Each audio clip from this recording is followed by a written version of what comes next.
He's doing the me part, and I'm doing the him part, and I don't know what to do. Drink your water. Yep, drink water. Do a little dance. So, how many people here know where Slickville is? Right? Slickville? Not too far from here?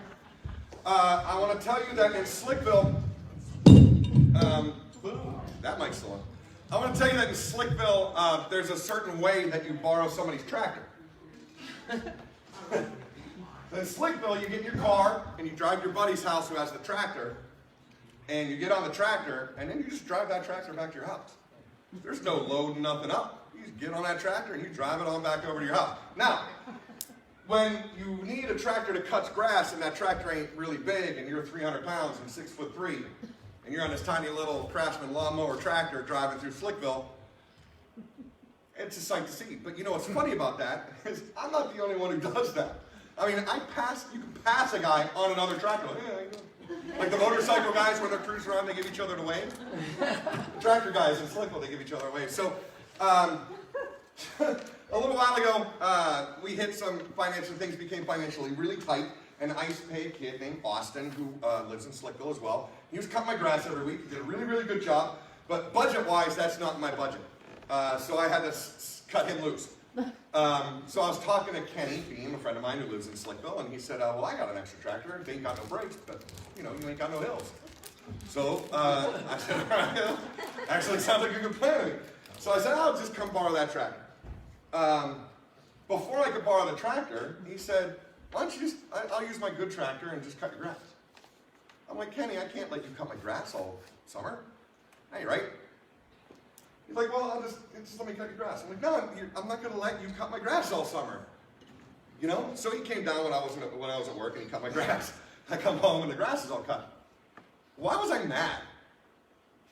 He's a friend of mine, right? I mean, was he going to ask me for anything in return? No. What was it that got stuck in the way there? That pride. That's right. That pride. What does that serve me at all? Nothing. Nothing whatsoever. So I'll tell you a little bit about many, many, many, many years ago. One of the things I want you to know is that I have done horrible things to people. Unimaginably, what you can't even think of horrible things to people. And I've had horrible things done to me. One of the guys who did that to me many years ago now, continued doing that in his life, and winds up being chased by the cops. They're going to arrest him, and he flees in a car, and he wrecks the car, right? And he gets out of the car, and he starts running on foot, and he's running through a field, and he realizes that he's going to get caught. So he kneels down and pulls out a gun and shoots himself in the head. Do you think I felt bad for him when that happened? Considering what he did to me?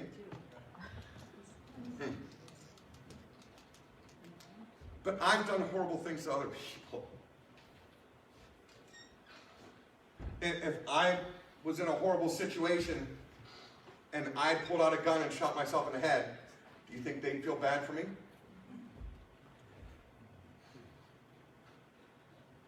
Some of the things that happened to me when I was young, combined with a really tolerant attitude about drinking, and the really incredible ease and access of drugs. If you don't think that drugs are really, really easy to get, you're just fooling yourself. You can get drugs. It's not hard, right? So the ease and access of all of that led me to the first time that I grew up drinking. There was never a time where I wasn't drinking.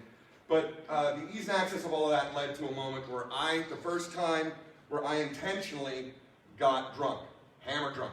I was at a friend's house. His parents were gone. We broke out the black cherry brandy from his dad's liquor closet, and we hammered that black cherry brandy. And the thing I remember about that moment, for me, was it was the first time in my life that I didn't feel fear. Fear that had just built up in my gut that I just got used to carrying. I had it with me all the time. I had no idea when something bad was going to happen. Just carried that with me all the time. I was 12. And that really started really savage run towards addiction in my life. And what I learned was that when I was high or drunk, I was also not afraid to inflict pain on people before they could do it to me. Right? So I built up this defense mechanism, and then I got big. And then I realized that I was big and high and could inflict pain on people. And that started to feel powerful. And that was another feeling that I wasn't used to, in being in charge. When I'm doing those things to other people, I'm doing them to ordinary good people. I'm doing horrible things to ordinary good people who still remember my name. I still remember all of their names. Do I carry the burden for what I've done? Should I feel sorry for that guy who shot himself in the head?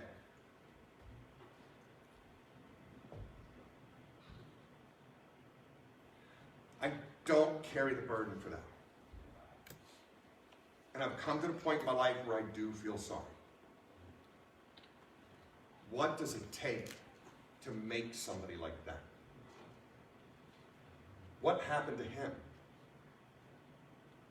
To put him in that position,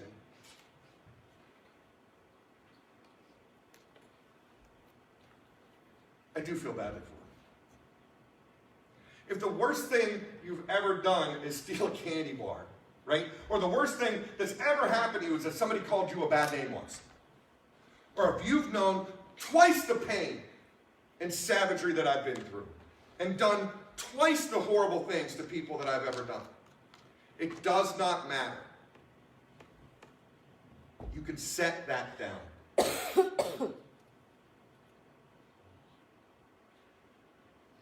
If I can do it, you can do it.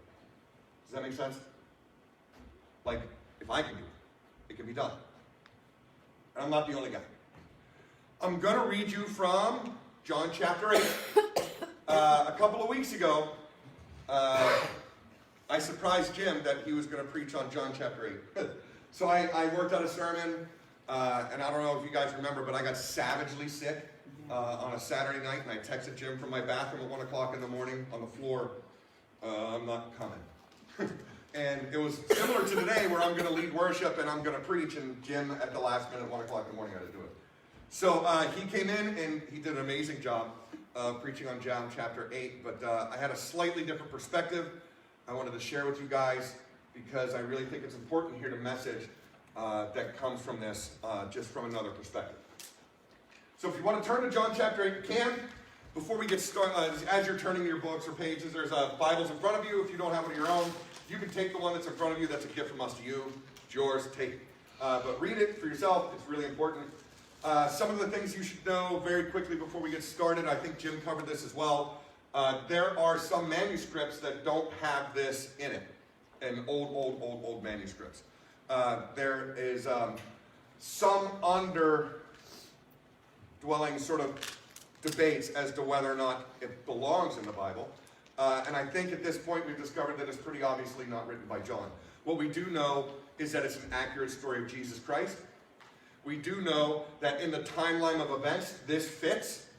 But at the time when they're putting this together, when they're assembling this, they were going to put this as an appendage or insert it into the part of history that makes sense.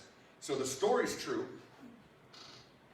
and the timeline is correct in the story, but there are some old manuscripts that don't have this right where it belongs. And that's why a lot of times you read your Bibles and it says that. So that's sort of what that means. We know this is true. We know this is not written by John. We know that this is accurately in the timeline of events. So that's sort of why that's put there, is to just, in full disclosure sort of thing. Does that make sense? We all sort of understand what I'm saying? Good. All right, so... But Jesus went to the Mount of Olives. So there's a but there right in the beginning of the chapter, right? Very briefly, every time Jesus goes to Jerusalem, he preaches in the temples, and the aristocracy tries to kill him. He's not saying things that they want him to be saying in the way that they want him to be saying it. So this is one of those events, right? And when it says, but Jesus went to the Mount of Olives, he was going somewhere where they weren't at night, okay? Because if he's going to go hang out where they can find him easily, they're going to kill him. So it's very risky for him to be doing what he's doing at the time that he's doing it, because they do want to grab him and kill him. So, but Jesus went to the Mount of Olives. At dawn, he appeared again in the temple courts. I'm just going to quick pause. It's important to know at dawn. That's really, really early. Like he goes to the Mount of Olives, and by the time the sun comes up, he's already at the temple ready to teach. Right? So he's there early in the morning. At dawn, he appeared again in the temple courts, where all the people gathered around him, and he sat down to teach them. A lot of times, most times in the churches that you go to, you see the pastors or preachers or whoever's talking, they're walking around the stage. This is a closer environment. He's sitting. He's sitting and talking to a crowd of people in the temple courtyard. The teachers of the law and the Pharisees brought in a woman caught in adultery, and they made her stand before the group and said to Jesus, "Teacher, this woman was caught in the act of adultery, and the law of Moses commanded us to stone such women. Now what do you say?" They were using this question as a trap in order to have him have a basis for accusing him. What they mean is they want to lawfully kill Jesus. So they put him in a little spot here, they think. But Jesus bent down and started to write on the ground with his finger. When they kept on questioning him, he straightened up and said to them, "Let any one of you who is without sin be the first to throw a stone at her." Again, he stooped down and wrote on the ground. At this, those who heard began to go away, one at a time, the older ones first, until only Jesus was left with the woman still standing there. Jesus straightened up again, and he asked her, "Woman, where are they? Has no one condemned you?" "No one, sir," she said. "Then neither do I condemn you," Jesus declared. "Neither do I condemn you.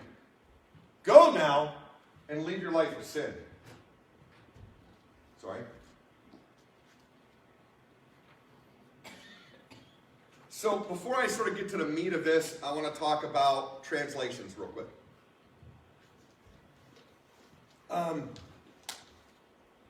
I do like the NIV translation. It's easy to read. There are other translations that people like to read. I think it's really important sometimes when you find something that's uncharacteristic or doesn't seem like that makes any sense or this seems inconsistent. A lot of times it's just the way we're interpreting the version that we're reading. It is very important sometimes to bounce back and forth between different versions. I know nobody really likes anymore reading the King James Version. But if you've read a small passage, right, and it doesn't make any sense, you can go back to the King James passage. You already know the content, but you're looking for definitions and meanings of something more specific that you seem to have stumbled over for a second. So I do this, I did this week over a part that was bothering me. She says, "No one, sir," she said. "Then neither do I condemn you." Jesus declared, "Go now and leave your life of sin." That's the NIV version.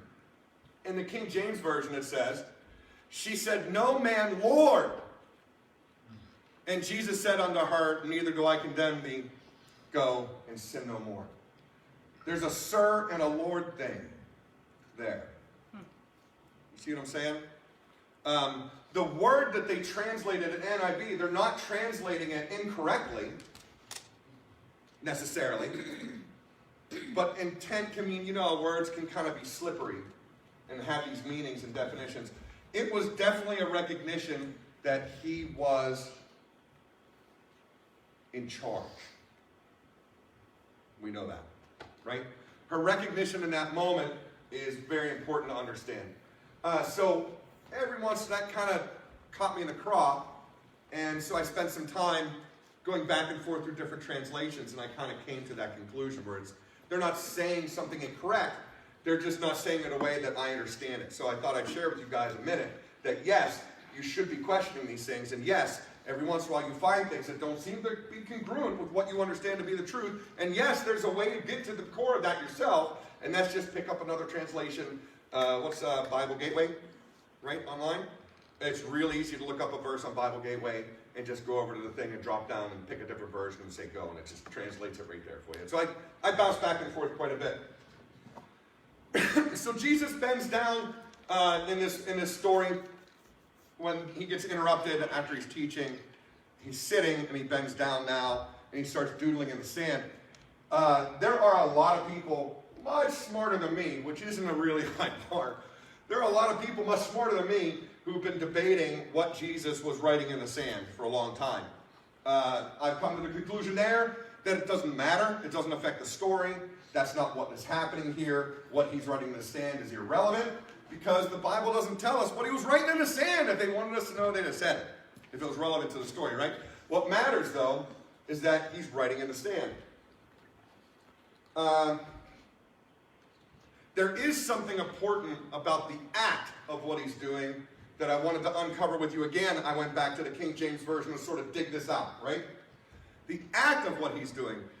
This, they said, tempting him that they might have to accuse him. But Jesus stooped down and with his finger wrote on the ground as though he heard them not. That's a part that I didn't read in that NIV version. As though he heard them not. He's ignoring them. It doesn't matter what he's doodling in the sand. What matters is that he's saying, came in, they interrupted, and he goes, whatever. And they're just going to keep him. If you read even in the NIV version, they keep after him. They keep asking him, well, Jesus, well, Jesus, well, Jesus, well, Jesus, well, Jesus, well, Jesus, what are you going to do?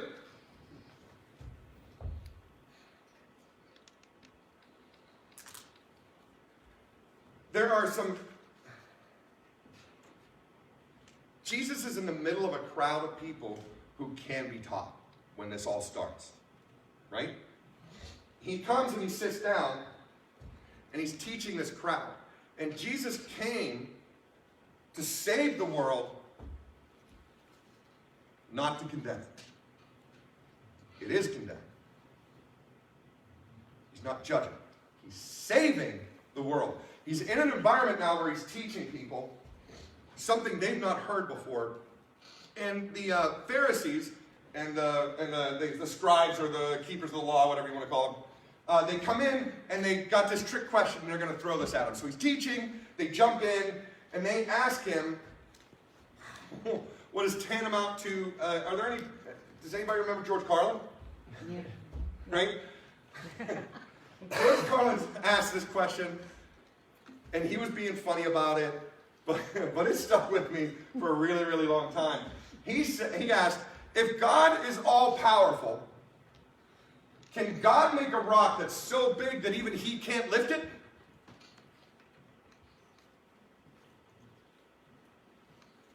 That's a trick question. You're not going to get to the bottom of that, right? My mom had the best answer for me when I asked her, many, many years ago. I said, hey, Mom, because I wasn't saved and she was, and there was all this drama there. I said, hey, Mom, if God's all-powerful, can he make a rock so big that even he can't lift it? And she said, sure he can. He can make it be that big. My mom was a smart woman. Smart woman. So you put yourself in the crowd for a minute. You're listening to Jesus, okay? So we're all in the temple courtyard, and Jesus comes in, and he sits down, it's act on, and he starts teaching. Now you're captivated because, as they always say, when he's speaking, their crowds grow because they're surprised that he speaks with this authority. He's saying things that are true, but that they've never heard before, right? He's expressing this in a way that they're not accustomed to hearing. Their crowds are captivated when he speaks. Absolutely captivated. And so he gets interrupted by a group of people who really want to try and trick him. And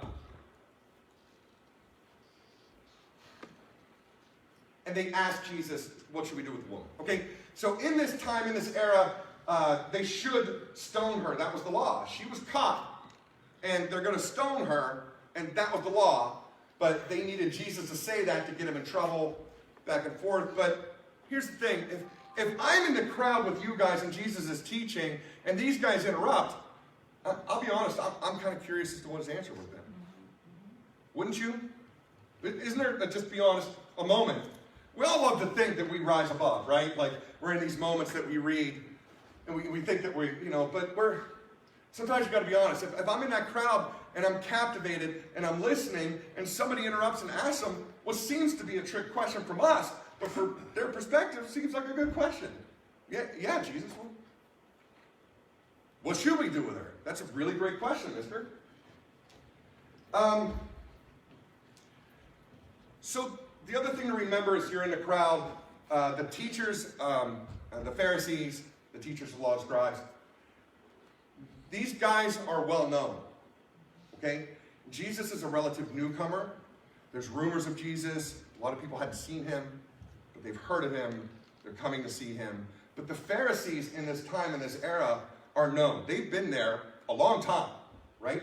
So everybody knows by the way they dress, by who they are. They know who these guys are. They're like rock stars. They are well known. Everybody knows them. So I want you to imagine for a second that I'm talking here now, and like Brad Pitt and Snooki and Jay Wow, right? Give me another one, Rachel. From Jersey Shore. Anywhere, just anywhere. And Carl Sagan and Stephen Hawking in his wheelchair and your third grade teacher all come in and they manage to get themselves right down here and they say, hey, Bill, we want to talk about abortion. Okay, well, I mean, to be honest, to be honest with you, I'd love to debate them. You know what I mean? I'm prepared for that conversation, if they're prepared to listen. But they come in here, and I'm preaching, and I think if you're honest with yourselves, there's a part of you that wouldn't mind hearing that debate too. Says, you know what? Yeah, let's have that talk. So the Pharisees interrupt, though, and the Pharisees have shown up with rocks. They showed up with rocks and said, hey, Jesus, we caught this woman in adultery. Moses' law said we should stone her. What do you say? They kind of interrupted this whole thing, and they showed up with rocks. What did they think everybody was going to think the answer to this was? So Jesus is teaching people who want to hear, and he gets interrupted by other people, and they got their rocks. And they want to know what to do, and they sink. So Jesus sinks down, and he ignores them. Right? So I'm talking to you guys, and Brad Pitt and Rosie and O'Donnell and all those people, they all come like screaming at me. And I say to them, hey guys, I tell you what, I would love to have that conversation. I would love to have that conversation with you guys. Why don't you go wait for me in the fellowship hall for a couple of minutes? Let me finish up this conversation I'm having right now. And I will sit down with you guys, and we'll have that talk. What's the likelihood that they're going to actually leave? What's the likelihood that if Jesus had engaged these people, that they were going to get an answer that satisfied? They showed up with the rocks. Their intent was not to get the answer. Their intent was to hook them. It's really obvious now, right? Is it becoming obvious? So the easiest way for him to reveal that really is to just ignore them. And they keep asking him. They're losing their minds. They came in, all this ruckus, and they expected Jesus to snap out an answer, and they were going to convict him then and move. But all this ruckus, and what does Jesus do? Sits down and draws in the sand as if he heard them not, and now they just start losing their mind. Hey, Jesus, we're asking you a question. We're asking you a question, man. Give us an answer.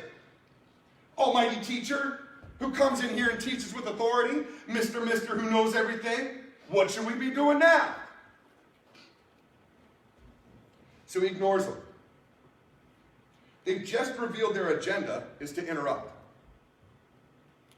What they want to talk about is irrelevant. They just want to know, everybody else knows what they want to talk about.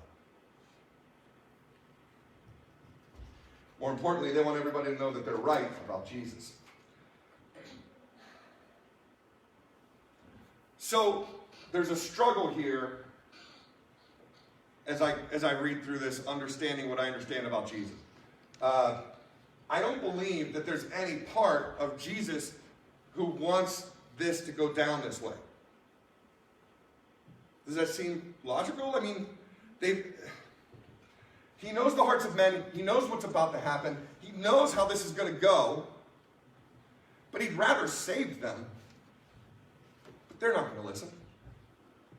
They're just not going to listen. And he sits down and he ignores them. And what I understand about Jesus is that he is loving and compassionate. And I do several times talk about how Satan steals words and he changes the meaning of them in the culture that we have.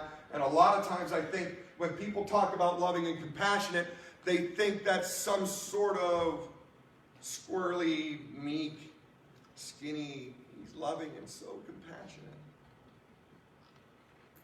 But that's not the way I see that. That's not the Jesus I read about. Loving and compassionate. I'm going to borrow Jim. You ready? Come on up, Jim. Surprise. Surprise, Jim. Ready? Ta-da!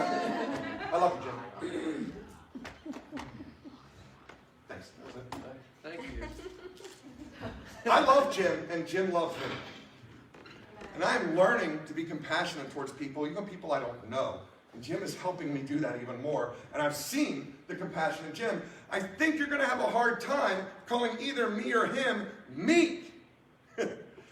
Or some brand of anti-macho whatever that you might attach as a stigma to loving and compassionate. Let me tell you about a loving and compassionate Jesus Christ who was beaten and mocked and had flesh ripped from his body, nailed to a cross, because he loves you. And that might be hard to get your brain around sometimes. But I want you to understand that version of loving and compassionate. That version of Jesus Christ who came to save the world is now confronted by men who put themselves in a situation that is they're done. Them and their hearts of stone.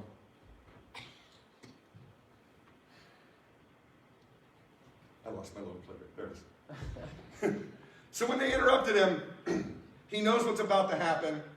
They brought that girl to him for condemnation and judgment. For judgment and condemnation. He stoops down. He patiently ignores them until he has to straighten up and say it. If you haven't sinned, throw the rock. And then he stoops back down again and just waits for this to unfold. So why did the old guys drop their rocks first and then the young guys drop their rocks next? We're still following along in the story, right? We're in the temple. And he says, let you who's without sin cast that first stone. And the old guys kind of, they drop that rock. I think I put this in there. Yeah, I did. Another version that I grabbed from the King James. And they which heard it, being convicted by their own conscience, went out one by one, beginning at the eldest, even until the last. And Jesus was left alone, and the woman standing in the midst. Convicted by their own conscience. Why did the old guys drop the stone first? I'm assuming because they're old. And they are wise and a lot faster to come to that conclusion. Probably a lot more willing. Us old guys will tell you, every once in a while, we'll stare at a project for a minute before we get started. You know what I mean? Until we've contemplated that, and then we'll get started. If we're wrong, we stop. It's easier when you're an older guy. Sometimes you get through life, you mature, you mellow out a little bit, to just accept that, right? But kids are a little bit different, aren't they?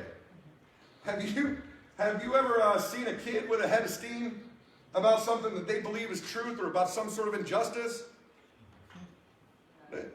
They got a head of steam on them, man. So go to some world protest where they're all fired up and yelling and screaming, and try and talk calmly to the kids and explain that they might have a wrong position about this. Like, hold on a second, son, let me talk to you about. They're not going to listen. Shut up, old man! You know? They got that, I'm throwing this rock! Man, I want to throw a rock. Oh, she is so guilty, I'm throwing a rock. So you see how the older guys might drop that one first. And the younger guys might take a second before they find it. So Jesus is stooping down and he's waiting for this to happen. And one by one, all these people drop their rocks and walk out. Everybody in that crowd that day admitted that they had sinned, and not one of them asked for forgiveness. Only one person left,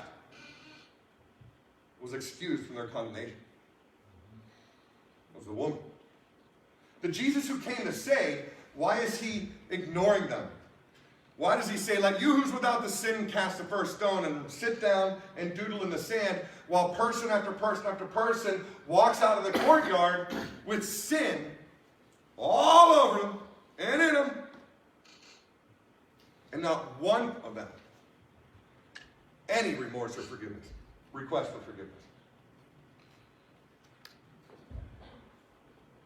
When Jesus started out this morning, he sits down and he's teaching people, and then he gets interrupted by the Pharisees with this question, and then he says, let you who's without sin cast the first stone, and then one by one everybody leaves, and he's left alone in the courtyard.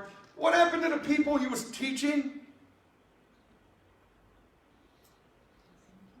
They picked up rocks. They picked up rocks. Everybody in the whole courtyard, the people he was teaching, the Pharisees who interrupted, all of them picked up a rock, and he said, who is you is without sin. They all dropped their rocks, admit their sin, and walk out. None of them asked for anything. He's alone with the woman in the courtyard. Does the Jesus who came to save the world want only one person to ask for forgiveness? Does the loving and compassionate Lord of the universe, who loves us so much that he took what he took and crucified for you, want that courtyard emptied by people with hearts of stone who refuse to admit their sin?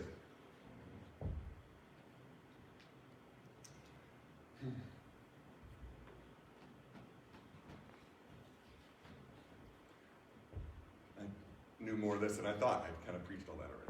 Sorry.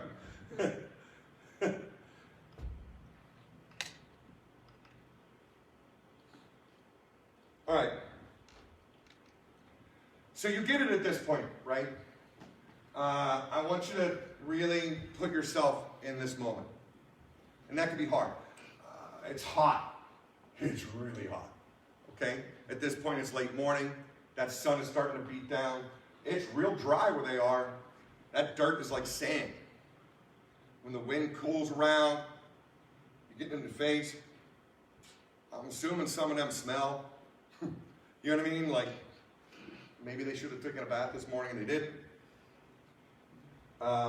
In the middle of this hot, dirty courtyard, he gets interrupted and they drag this woman in. So I want to take a couple of minutes and I want to talk to you. We talked about Jesus and this whole moment of the passionate, loving Jesus. There's this woman. No matter how you want to argue this, she did it. She did it. She's guilty. I mean, she is guilty. You understand that part, right? Like, she is. There's not one moment where she protests any of this. She doesn't say, I didn't do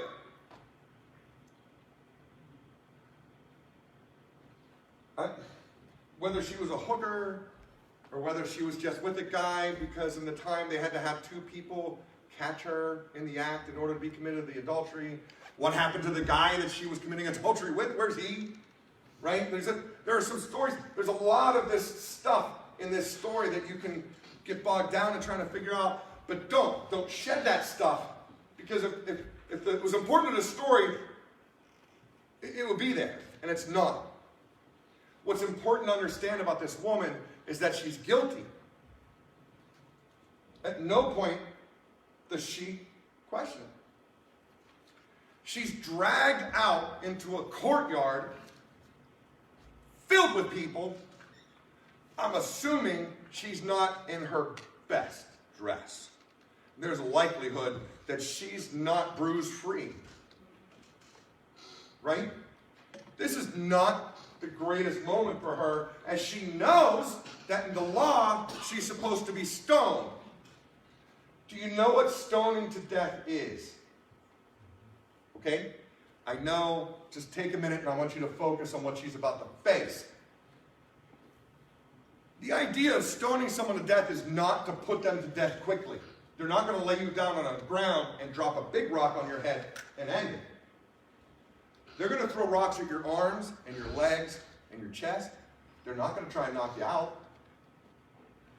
You're not going to be able to stand. You're not going to be able to get yourself off of the ground. It's going to shatter your bones. You're going to have hemorrhaging internally. There's a chance that one of your ribs is going to break your through your lungs. You're going to fill up with your own blood, and you're going to die gurgling on your own blood in the sand, in the dirt, while they continue to throw rocks at you.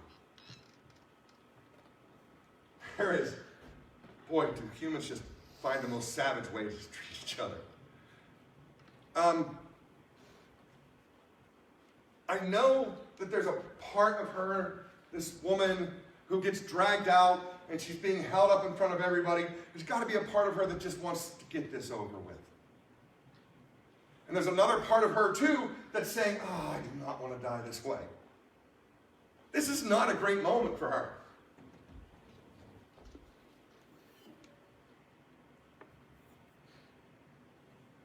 So all the people leave, and she's alone with Jesus, and she's waiting for condemnation.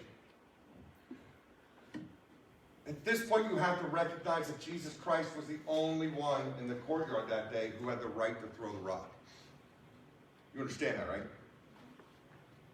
He had no sin and had the right to hold her accountable to the adultery that she was guilty of. Now, if you take a second, for me, not everybody's conversion experience is the same, but for me, if there is no better portrait of me at the moment of my salvation than this woman in this moment. Alone with Jesus Christ, surrounded by your guilt, afraid of what's going to happen next. The unknown that fills you with dread. Knowing that you can't get away from this anymore, waiting for your condemnation that you deserve. And he says, I don't condemn you. I love you. Go. Sin no more. I don't know about you guys. I don't know who can identify with that moment. But that's me at that point when I got saved. I don't know a better picture of me, and I can hear Bob Flaherty right now saying, yep, you're a woman. That's right. So, on to the crowd. I want to take a minute. There's my picture of the crowd. That was actually the best picture of the crowd I could come up with. So, on to the crowd we go. I wanted to let you know for a minute that I don't know if you guys are like me at all when you're reading the story, or any of the stories through the New Testament when the Pharisees show up. I really try to paint these guys in my head as evil men.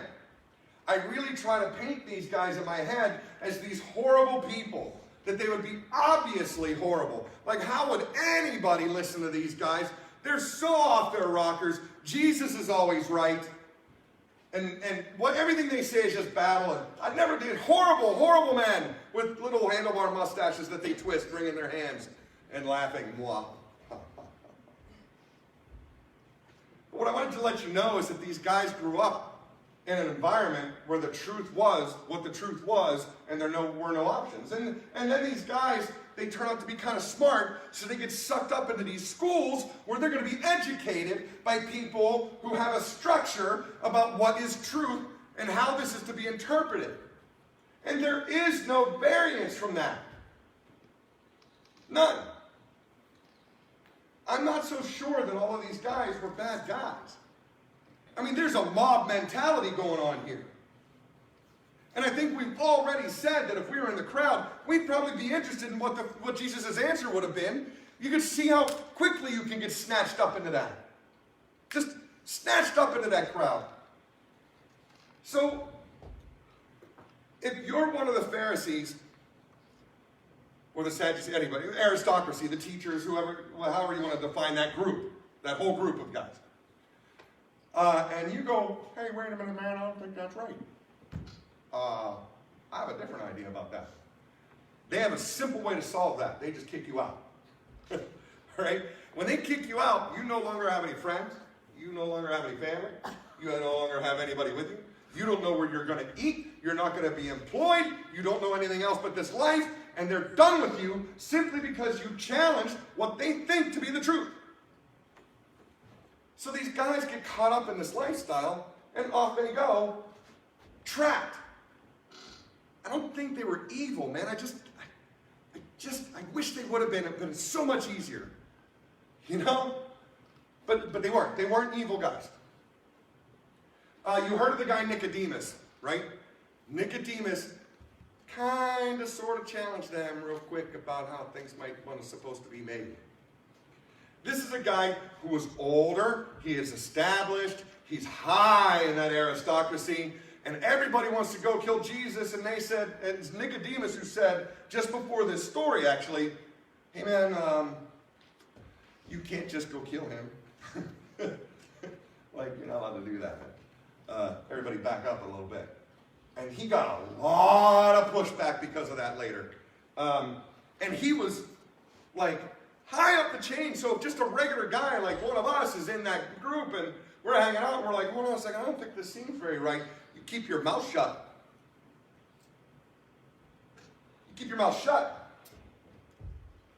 Did you know today that if you're a scientist, right, and you're researching something, and you profess publicly a faith in Jesus Christ, that they can take your grants away? You know that science ain't free, right? You're a scientist. You have to get people involved and interested in what you're doing to donate money to supply all the stuff that you need to prove the science that you're trying to prove. And if you say, I believe in Jesus Christ, they say, that's a fairy tale. I can't trust your opinion. I can't even trust your scientific results. None of it. Boom, gone. Teachers can be ostracized for saying they believe in Jesus Christ. They can be kicked out even with tenure because they say they don't believe evolution. For a second, though, I want you to take a minute and remember that not so long ago, it was exactly the opposite. In a religious-dominated society, if you said, scientists said, that the earth wasn't the center of the universe, you were killed for being in league with Satan. This whole thing about hating people because of something they believe that's different than you has nothing to do with faith or religion. It's a human condition. So don't, when people start saying, oh, the people that were murdered in the name of God, hey, hold on a minute. A lot of people murdered in the name of science.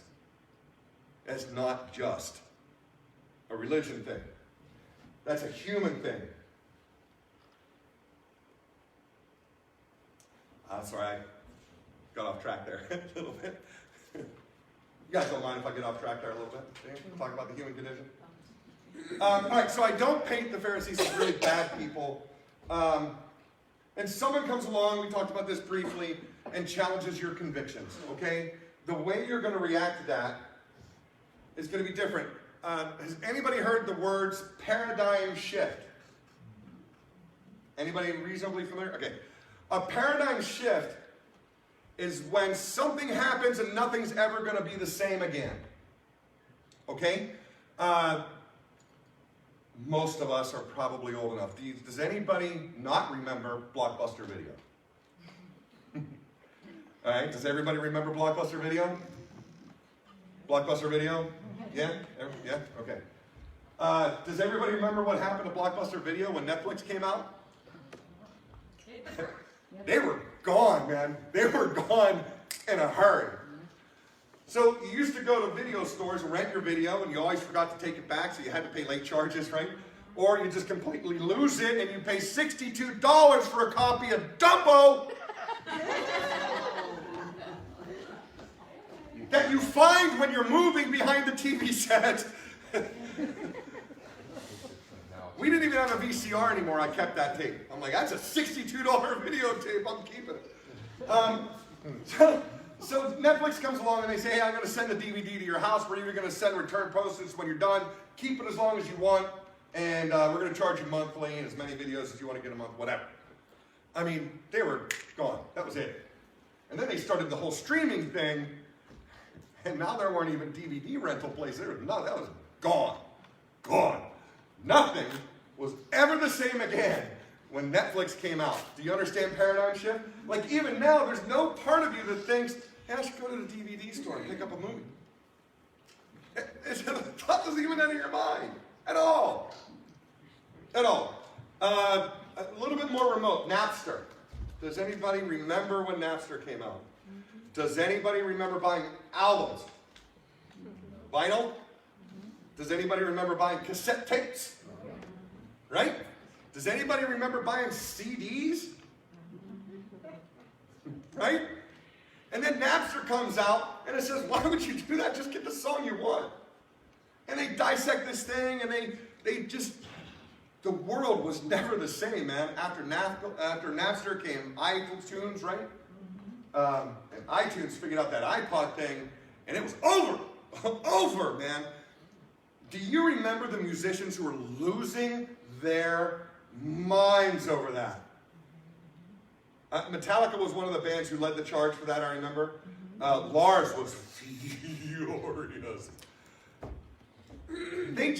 That one idea came out, and nothing was ever going to be the same. It challenged the way this guy lived his life, the way he lived his life passionately, dedicated to music, trying to carve out a living and leave something to his family, making money and producing the art that he loves to do. And they came along and said, yeah, we're just going to take that from you for free from now on. So he lost his mind a little bit. That entire idea, the change of that guard, when nothing is ever going to be the same again, and you lose your mind. When it's your conviction, when it's something close to you, and they say it's never going to be the same again, sorry, your job doesn't exist. We got robots now. That hurts, man. That hurts. It's a human response. Jesus is in the temple and he's teaching people things that completely shake the foundations of what the Pharisees believe. And they think they have a right to kill him for it. But they got to get him in just the right moment. I can't paint them as evil. I tried. I really, really tried. Misguided. Hearts of stone. Unwilling to listen to the truth. No desire whatsoever to change.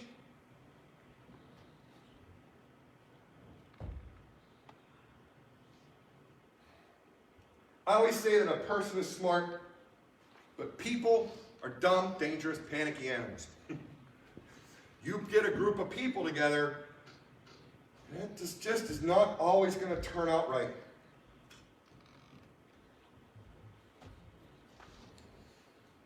The crowd wants a death sentence.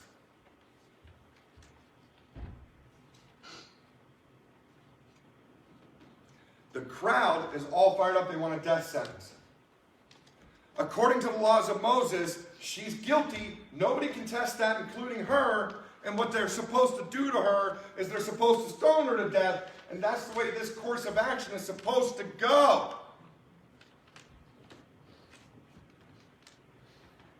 Is the death penalty wrong? Uh-oh. Uh-oh. Did I just Pharisee myself? Did I just interrupt this conversation with a hotly debated, unwinnable argument? If it was a winnable argument, it would have been settled already, right? Right? Maybe?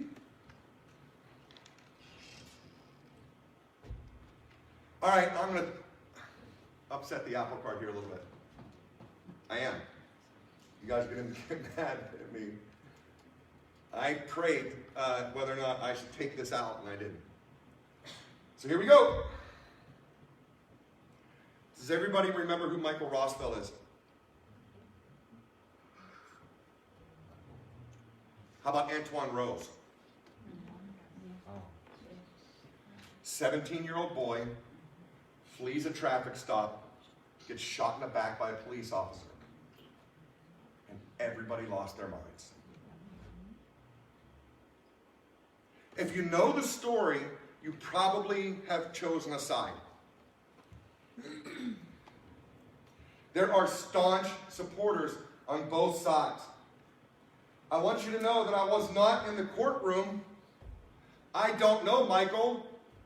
I did not know Antoine. I don't know all the rules and laws that govern police officers in shooting situations. Can we set aside our personal feelings for just a minute and offer only grace and love to everybody who's involved in that, including the people who don't agree with you?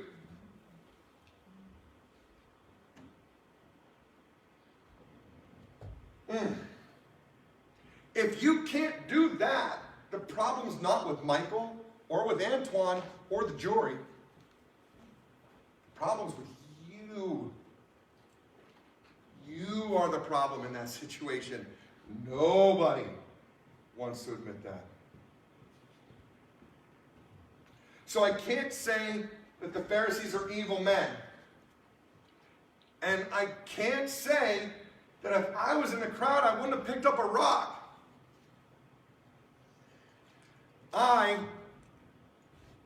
That's always my self-portrait of me.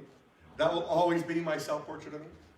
I love that picture of me. I'm in the crowd. Oh, man, I wish I wouldn't pick up a rock.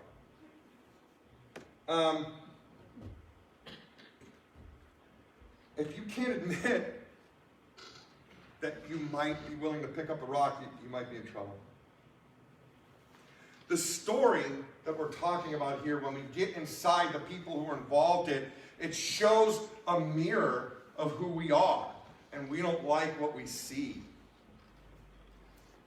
I also know that that's what a lot of what your relationship with Jesus Christ is like. He's going to show you the truth that you don't want to see about yourself, and it's going to hurt. And that's a lot of times why people freeze. We have to identify with the woman. At that moment of salvation, when you build that relationship with Jesus Christ, and it says, he says, I don't condemn you. Just go and sin no more. You have to understand in the crowd, and not necessarily the Pharisees really, man, but we all feel that anger build up, don't we? Don't we? I can't be the only one, right?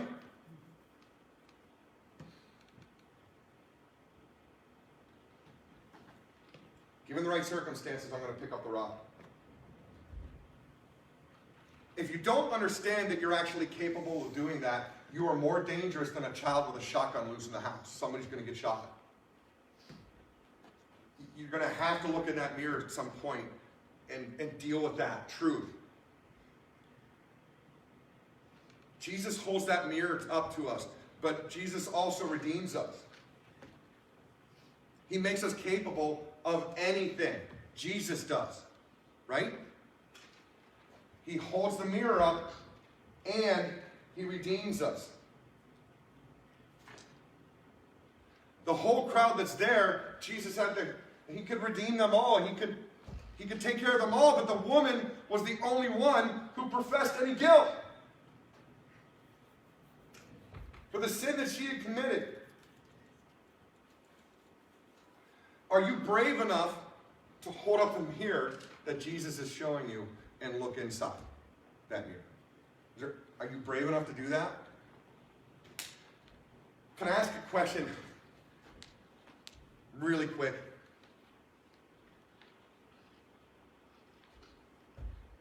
Okay, I don't want raising hands. I'm not looking for an actual answer, but I need you guys to ask yourselves this really quickly. Do you have a sin in your life that you can't forgive yourself for? Did you do something that you know is just such a travesty that you're holding on to that you keep going back to it? Did something horrible happen to you that you can't let go of? That you just can't unsee every time you close your eyes?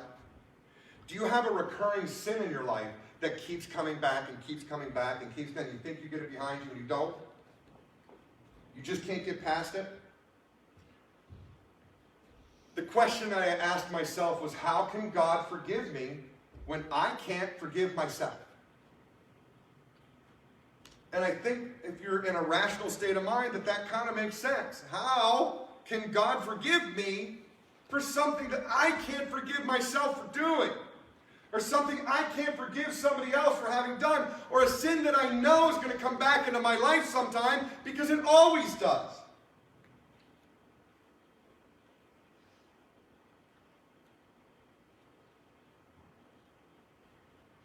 There is nothing more powerful than the cross. It's a churchy phrase, okay? What I need you to understand, that your sin is not more powerful than the cross. The thing that you're carrying is not more powerful than the cross. What you've been burdening yourself with is not your cross to bear.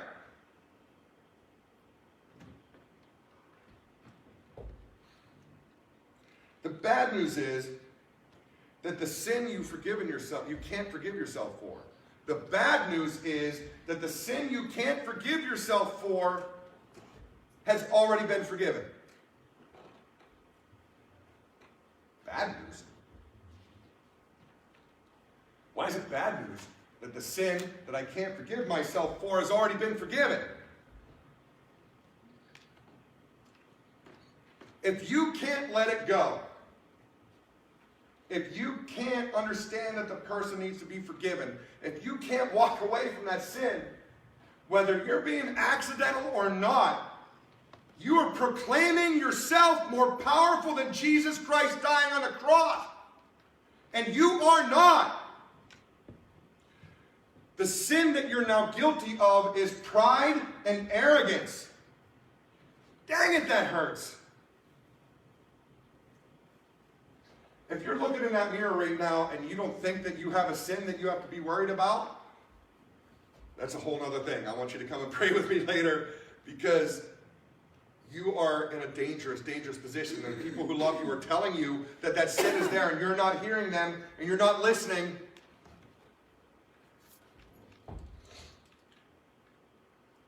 Who are you, by the way, to make your sin better or greater than mine?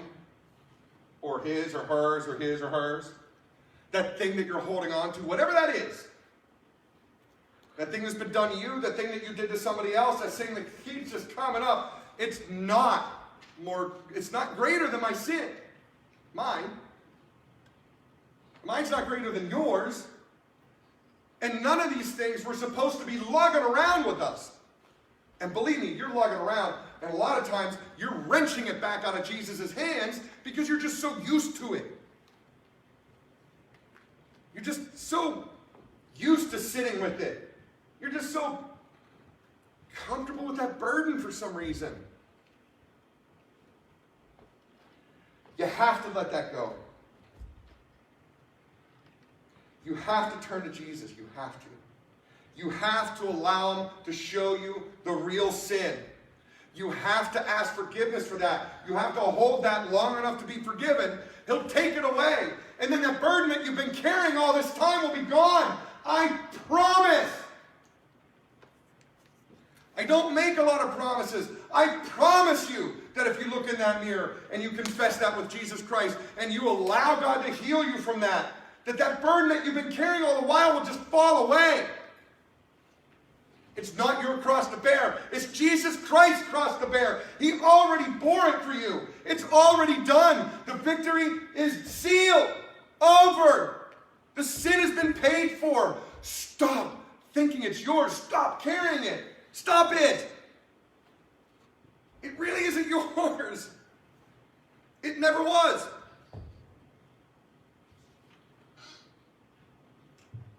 It never was. The one who was beaten and crucified for you, the God who came to save the world,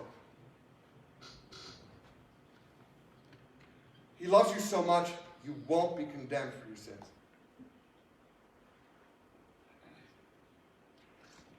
You're going to have to also take a measure of trust in that, okay? I know it takes a measure of trust. I know it takes a measure of trust. You're standing here and you're going to take that step and just hope that there's something there that's going to catch you. You can't see it. It's a requirement of faith, okay? It's a requirement of faith. Not only is your salvation a requirement of faith, but forgiving yourself for this stuff and understanding that God will take that burden away from you is a requirement of, it's faith is a requirement of that. You're gonna, it's scary, man. I know, I dig it, I get it. I've been there. I'm gonna be there again. But how can the one who loves you so much that is Jesus Christ not be worthy of your trust?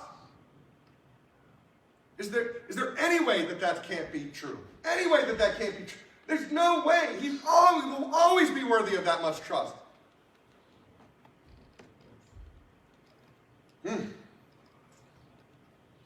You've never known love like the love of Jesus Christ. And you'll never know another. Confess, repent. If you haven't been, be baptized. Get to know Him no matter what level you're at. I'm telling you, if it's a candy bar or somebody bruised you by calling you a bad name, or if it took you somewhere so much further than I've ever been, no matter what scale you're on, that truth doesn't change. Repent, man. Repent. Go to Him. Be honest with yourself. Confess that pride, that arrogance, and stop carrying that cross that's not your cross. It's not your cross.